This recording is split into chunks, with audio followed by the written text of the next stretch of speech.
Before you break ground on your landscape construction project, there are a couple things that you need to know in order to have a successful project. If you skip these steps, you're going to run into lost time and lost money, and you do not want that. If you follow this plan, you're going to end up with a successful project that comes in on time and in budget. Let's get started. Step one is thorough planning and design. Now, planning and designing when it comes to your landscape construction project is where you need to be starting no matter what. What the planning and designing phase is going to help you with are solving the initial problems within the backyard that need to be addressed. Things like slope and grading, drainage, irrigation. What are the problems we're solving in the yard? And then we can focus on the actual features that we want and are going to design. The design and plan portion is also very important for you to set proper expectations with yourself and with your contractors.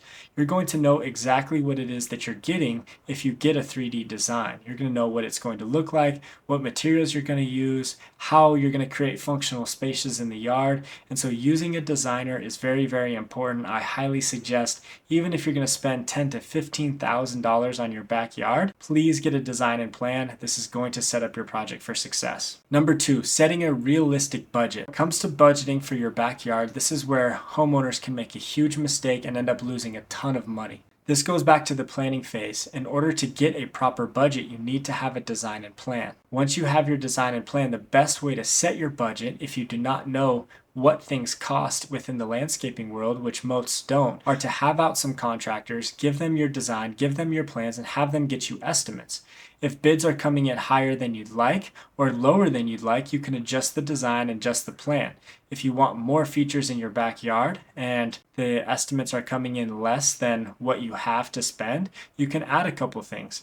If you want to stay within a certain budget and the estimates are coming in higher, you can take away some things within the design and plan. Creating your budget is very important. I would also highly suggest keeping 10 to 15% of that entire budget to the side as a safety net for any unexpected things that come up during the project that are going to delay or cause any unexpected costs. Number three, choosing the right contractor. Contractors want to do well by you. We have to help give them the tools to be successful as well by giving them a proper budget and by giving them the design and plan. Now, the best way to meet good contractors are by talking with your family, talking with your friends, talking to other neighbors in the area who have gotten projects done that are similar to yours. I would start there. I would read their reviews. I would give them a call. I would set up a meeting on site at your home, meet with them, talk with them, ask them questions that are important to you. Ask them about their workers. Are they subcontractors? Are they in-house workers? That's going to be those are two very different things. Ask them about how they do their draw schedule, right? How much do they require upfront to start the project? Ask them, are they licensed? Are they insured? Have they done projects similar to yours? Interview these people, right? You're not just going to get into marriage without going on a date first.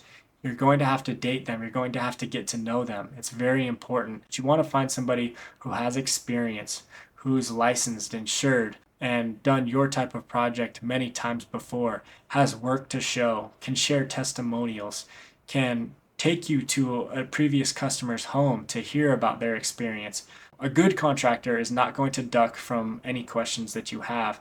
They're actually going to be excited that you're excited about your project. Contractors sometimes won't even give you the time if you're not serious about your project. So show them that you're serious about getting the project done, and a good contractor is going to be serious back with you.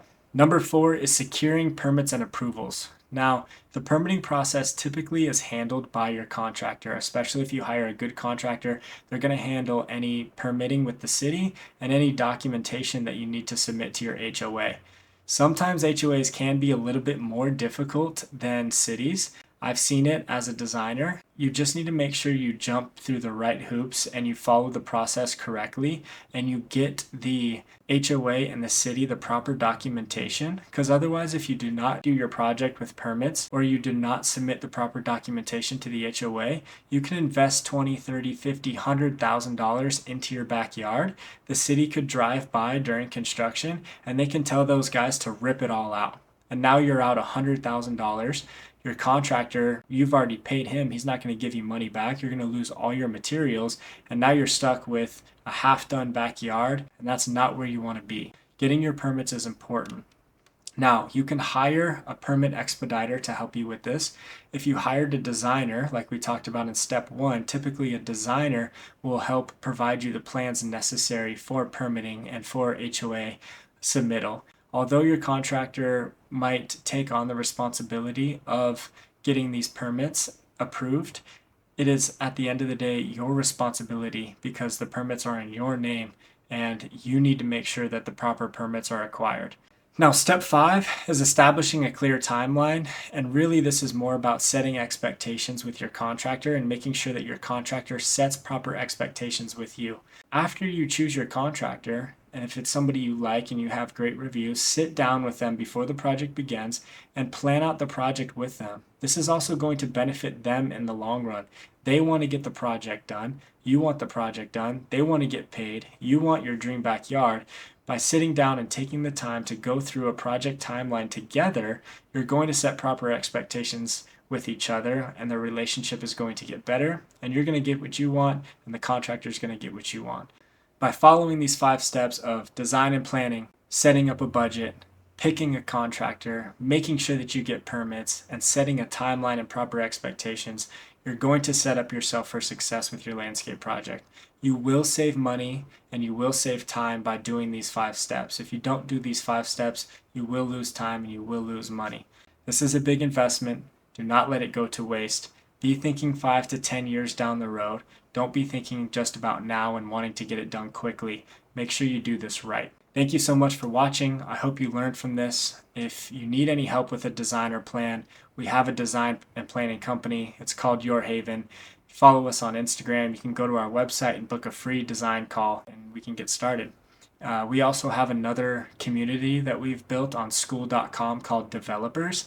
This is a community for homeowners, contractors, builders, landscapers, everybody within the residential construction space to be able to get together, learn from each other, tips and tricks, share stories, learn from losses. That way we can all create a better relationship with each other and also create better landscapes and construction projects all around. So appreciate you listening. Thank you so much. We'll see you later.